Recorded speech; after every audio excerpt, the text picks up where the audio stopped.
This morning's sermon will be slightly unusual for you. It's really just telling a story, seeking to help us see and feel what it felt like to be someone during the days of John the Baptist in Palestine.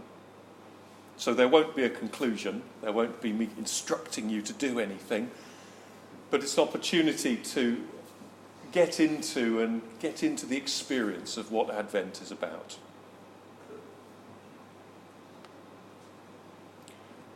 The sun had nearly set on the Kidron Valley, its emptying rays outlining the peppering of villages finishing their workday.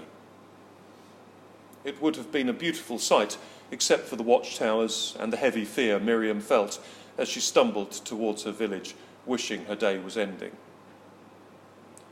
Tonight she hoped to get home without questions or bribes or worse. Bad enough that she had to leave the children since sunup. She could do without the Romans again. She'd never known what it was like to live without Romans. Their fierce faces and sharp swords were her reality. Yes, the old men told her about how Israel was God's people, how God was going to send a great king, how the earth was going to be made new with God's justice. But Miriam couldn't see how the absent God was going to do anything but about these thugs with their spears and crosses and uncaring brutality. Anyway, what did justice mean for her people? She already had to work extra just to pay the bribes to the soldiers and the extras to the tax collectors. And day by day she seemed to sidestep more beggars and watched more women giving themselves to more men for a few coppers. Justice for her meant finding a way to live a quiet life without too much trouble. Keep your head down, don't rock the boat. Keep the kids in shoes, whatever it took.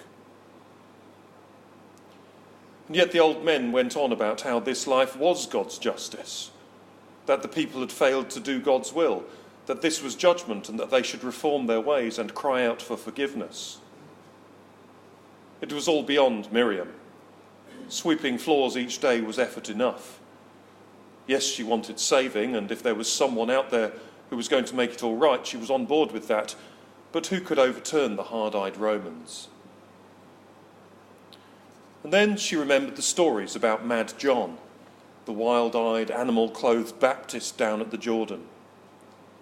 Maybe he was the prophet, coming out of the wilderness like Elijah who overcame the prophets of Baal, being born to Elizabeth like Samson who overthrew the Philistines.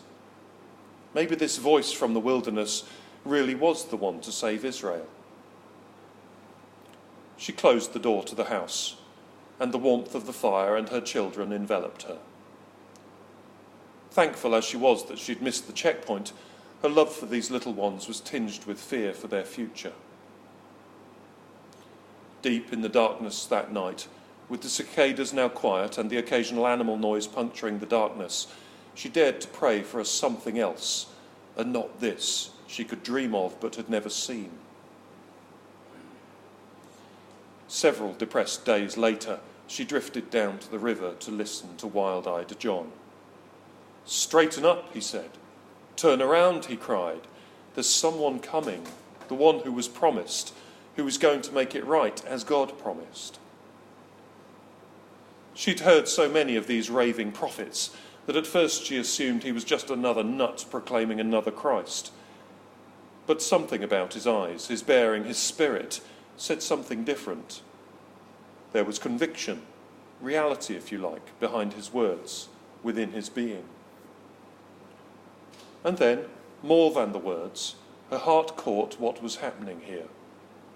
God's people really had failed. The Romans really were judgment. And it was now time to get ready for the one to come. Barely thinking about it, Miriam entered the water. Guilt went in with her, and as she rose, hope flowered in her mind. This time really was the time. He was coming, and she would be ready.